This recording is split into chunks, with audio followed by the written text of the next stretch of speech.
I'm in the river. A boat crashed and I have a baby floating in the water. Here are some of our most memorable stories of capsized boat rescues. First up, this little girl was trapped under a capsized boat. And here's the moment her parents were able to thank her rescuers. You guys saved our world, man. Thank you, Mike. It was the happy conclusion to a family outing that nearly ended in disaster. I'm in the river. A boat crashed and I have a baby floating in the water. Please, God, send someone now. Please hurry.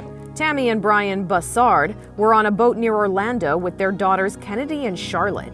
Their boat hit something in the water, possibly an underwater power cable, and flipped over. They grabbed the baby and pulled themselves on top of the overturned boat.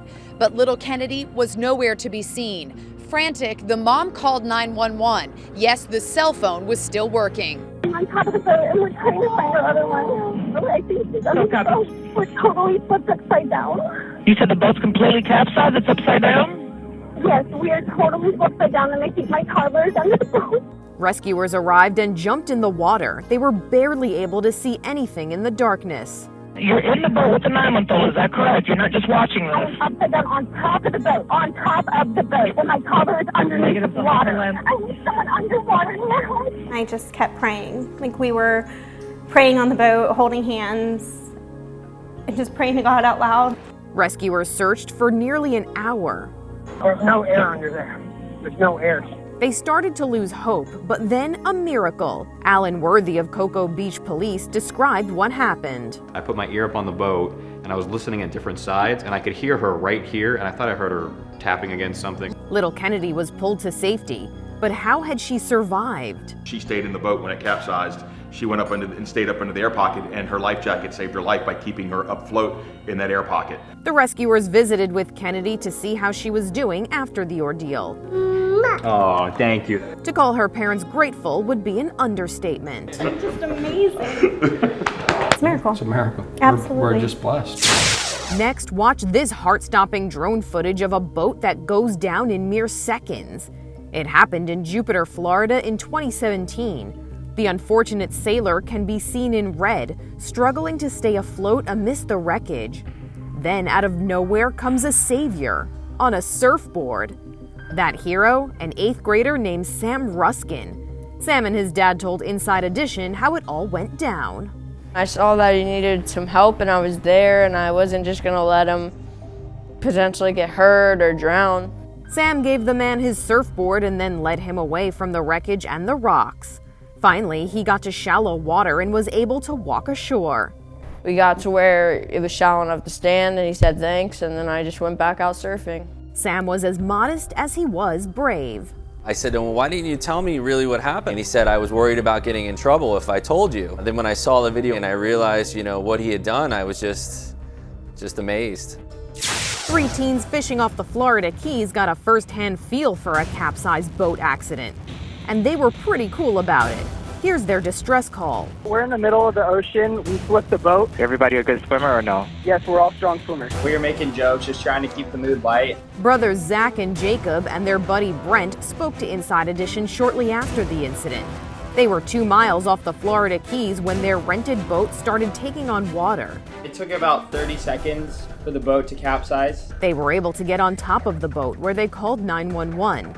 How many people are there? 3.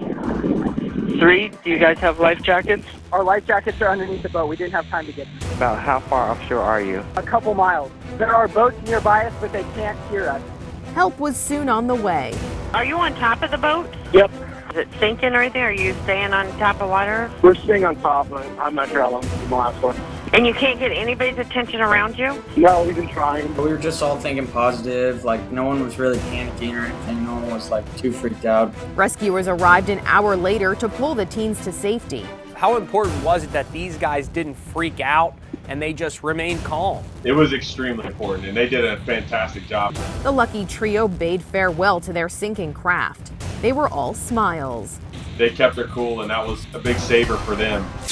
In 2017, this outdoor enthusiast capsized his kayak and nearly drowned in the process. His boat was swept away by raging rapids as he struggled to stay above the water. He's pinned! He's caught! The man disappeared under the water, so a rescuer wasted no time jumping in to save him. Incredibly, the kayaker named Daniel Hartung only suffered a broken rib and some bruises. And I was just praying to God, please protect me. Another miraculous capsized boat rescue. Louis Jordan survived 66 days lost at sea. A sudden storm had toppled his 35-foot sailboat. And the whole boat had turned around, and I was flying through the air, somersaulting. And the ceiling was the floor, and the floor was the ceiling, and this side was the other side, and everything was upside down and backwards. His boat righted itself, but the mast was broken, and so was the unlucky sailor's collarbone. He was far from any help. So how did he survive 66 days at sea? I did collect a bunch of seaweed, and I found that there were these little crabs, these little critters living in the seaweed. And they tasted dang good. The fish weren't afraid of the seaweed. They were attracted to it. They would swim out from under my boat into the seaweed, and then I could scoop them up with my cast net. Louis also needed a source of fresh water. I was so thirsty, and I was almost out of water.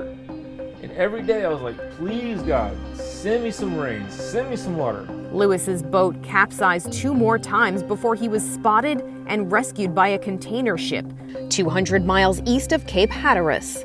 The Coast Guard then picked him up via a rescue chopper. The first thing he did was phone his dad. Hey, Louis. I haven't heard you so long. Oh, man, nice to hear your voice. Louis even apologized for the boat's damage. I couldn't fix it. I couldn't sail back with my boat. I'm so sorry. It's such a big loss. Hey, Louis, you're fine, son. I'm so glad that you're alive. What was it like when you got that call from your son? Well, it was a real shock because I had begun to decide after more than 2 months that he may never come home. His sister Emily never lost faith. We all knew that if he was on the boat, he was alive because he has the mental focus, the physical capacity to figure out how to make it home. Louis was taken to a Norfolk, Virginia hospital where he was treated for dehydration. Best of all, he was able to give his dad a hug. And a globe-sailing couple lost most of their earthly possessions when their boat capsized. Tanner and Nikki put their life savings into the 28-foot sailboat, hoping to sail around the world. There she is.